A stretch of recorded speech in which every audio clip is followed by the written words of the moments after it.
Adding flowers and petals to salads can not only bring interest, but better nutrition. Today we're going to do a brief tutorial on adding flowers to your food.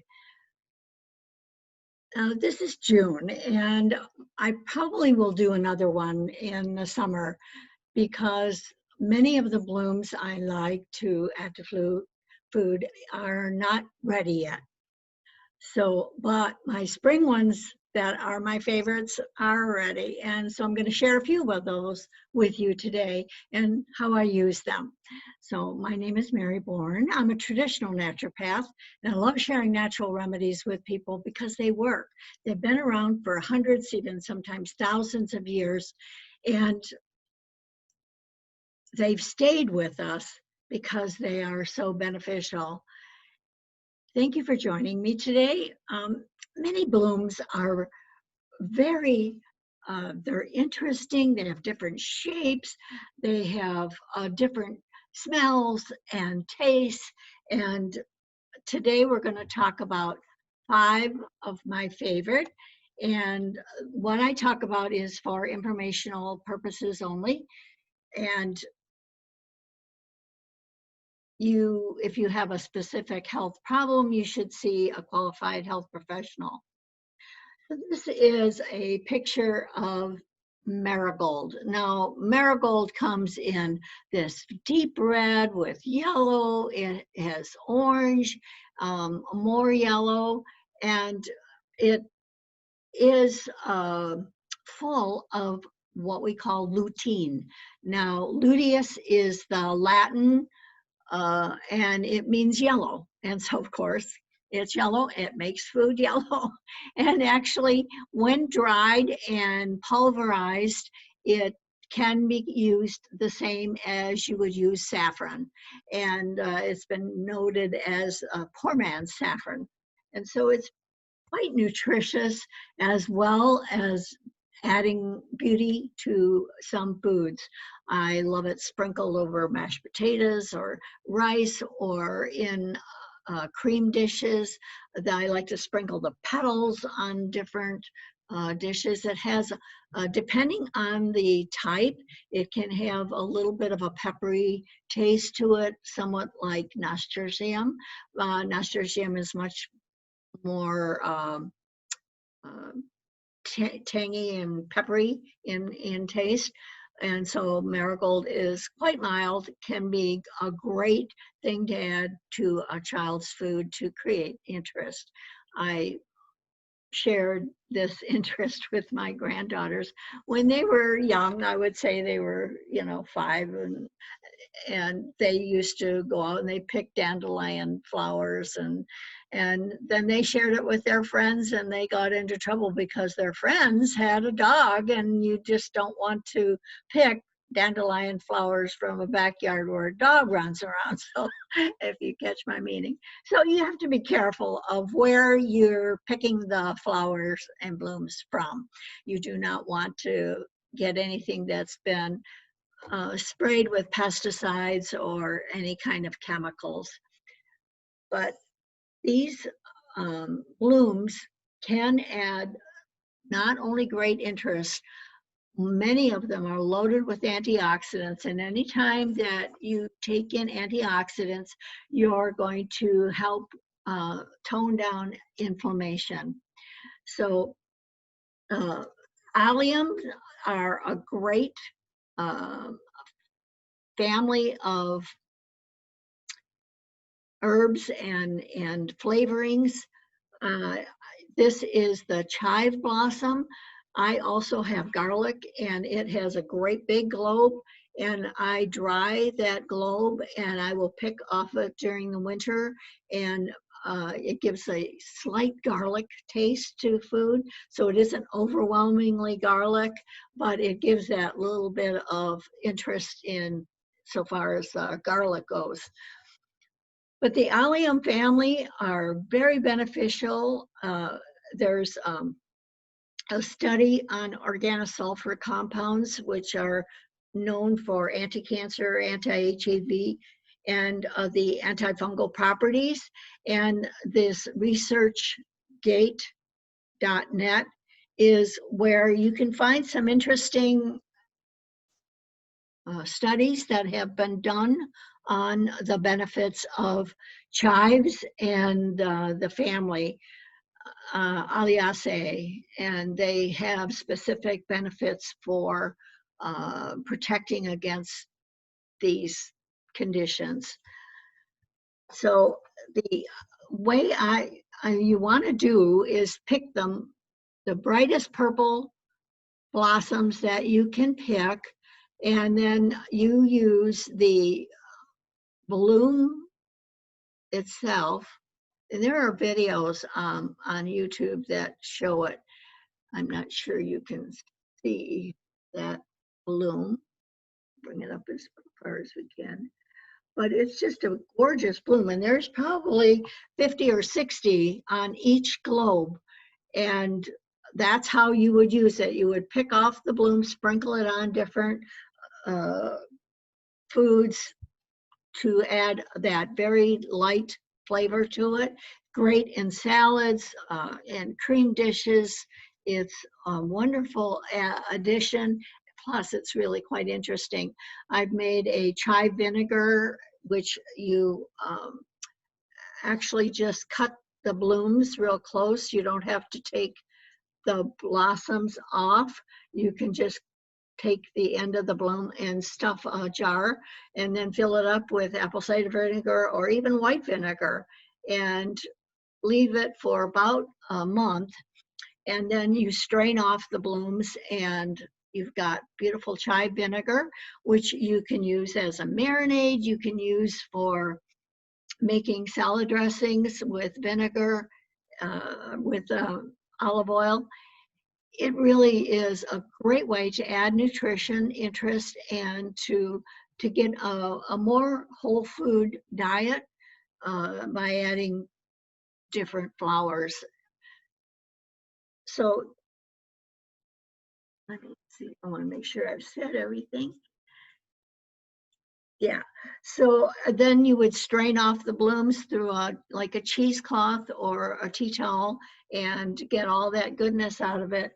And then that can be refrigerated, and it can keep for quite a few, like anything preserved in a vinegar lasts quite a long time because vinegar itself is antibacterial. It's lovely sprinkled on sliced cucumbers. You can add some tomatoes to it. Take a couple of Roma tomatoes, some mozzarella cheese, and some bay leaves, and sprinkle this on it.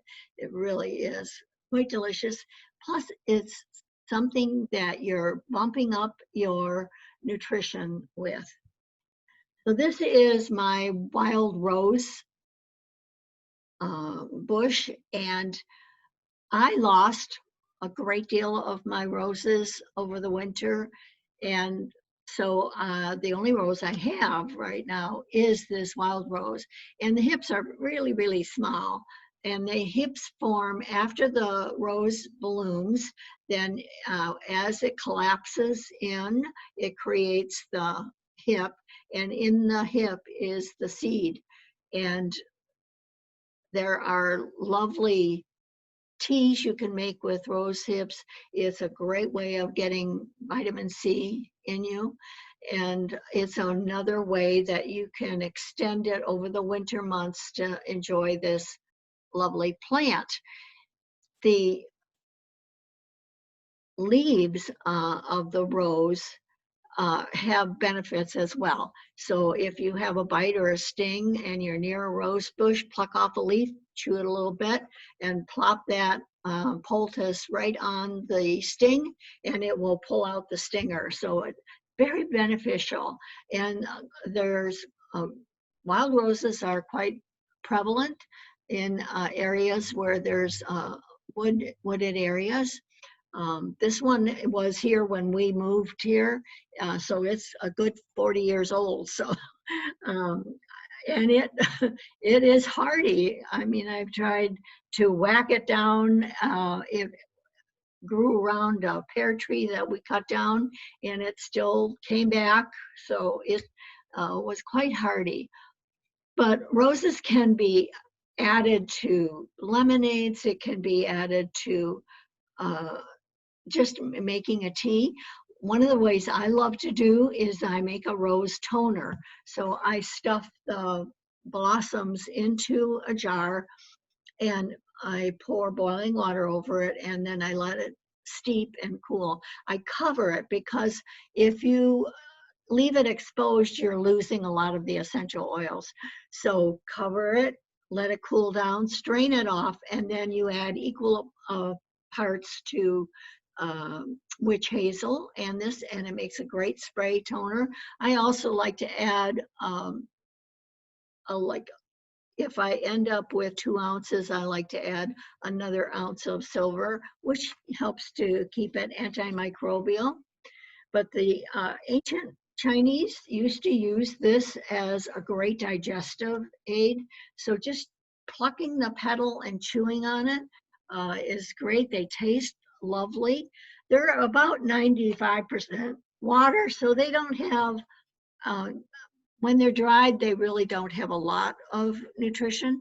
But again, if you have the larger roses and you dry them and you can use those as coloring like you can do with the marigolds and also with chives. Now, chives don't add a whole lot of color, but like in the chive vinegar, it's going to be a lovely light pink color. So it can be quite pretty. So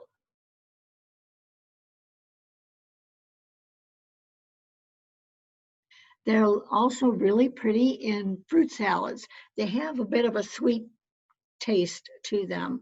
And so adding them to fruit salads is great. You can sugar them. There's recipes on YouTube for you dip the petal in egg white, whipped egg white, and then you wipe off the excess and then you put that in sugar and regular granulated sugar or organic I like to buy and leave it set and let it dry and it's a crunchy delicious candied like treat that you can put on fruit salads, you can put on um, decorating a cake with it. So there are lots of, plus you're adding more nutrition. The more you can do natural flavorings like that, the better the nutrition. So if you have any questions, you can contact me at Dr. Mary, DRMARY, at bornforhealth.com. My website is bornforhealth.com. And if you are viewing this on YouTube and you'd like to give me a thumbs up or a comment, I will be sure to check on those and answer them. So this is lavender, and lavender is a very popular herb as well as flower, as well as using it in culinary. There's lots of lavender cupcakes and pastries and all kinds of interesting things that they're doing with lavender now. It's kind of an acquired taste, but if you actually just take the lavender bloom and dunk it in as a stir for lemonade, it adds a little bit of a nice flavor. You can make sachets with stripping off the petals. So you strip off these and dump them into one of those little pretty gauze bags that you find for in jewelry stores and that.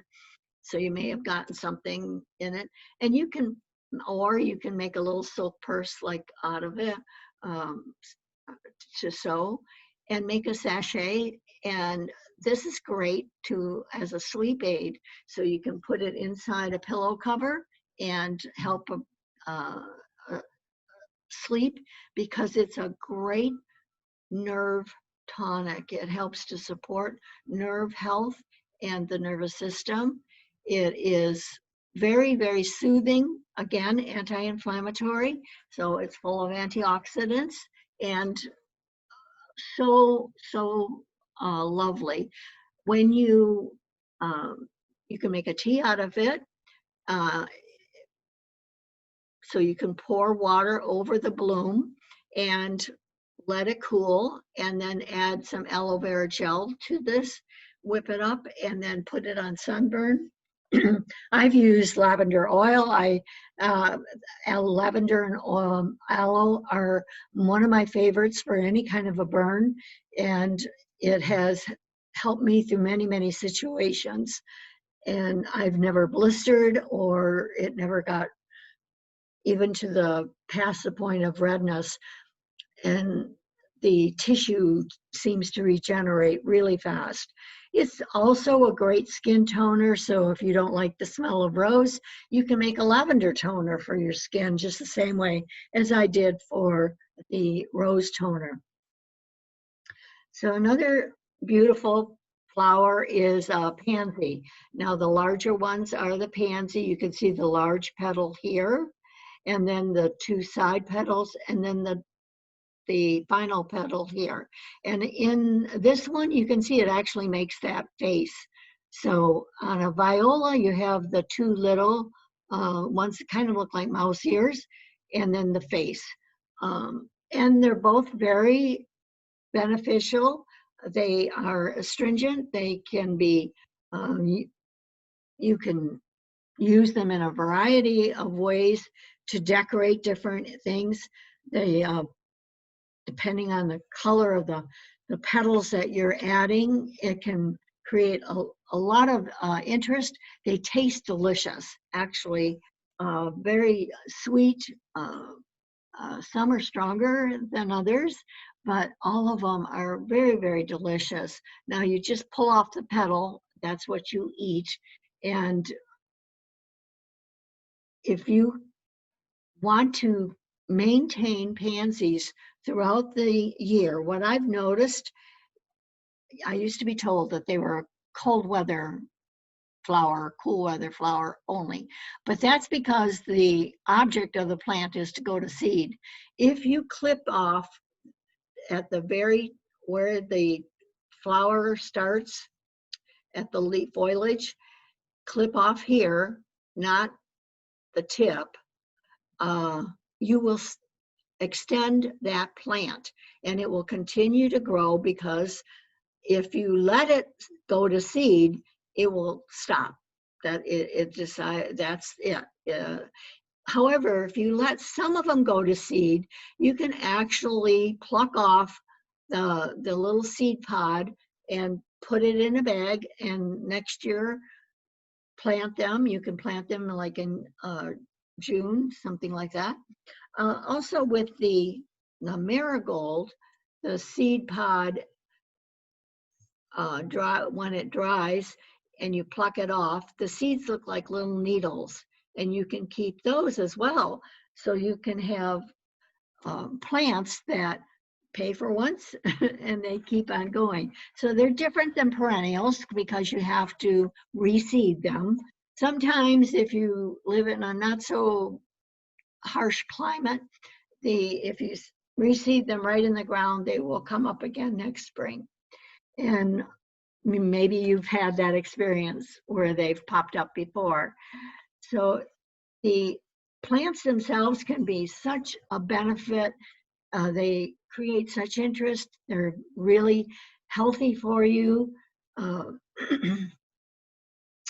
I've seen chefs use them to decorate different plants. They take these little tweezer things and they apply petals in a salad. They look lovely. You can just toss it right along with the lettuce, and it really creates interest to see these different colors.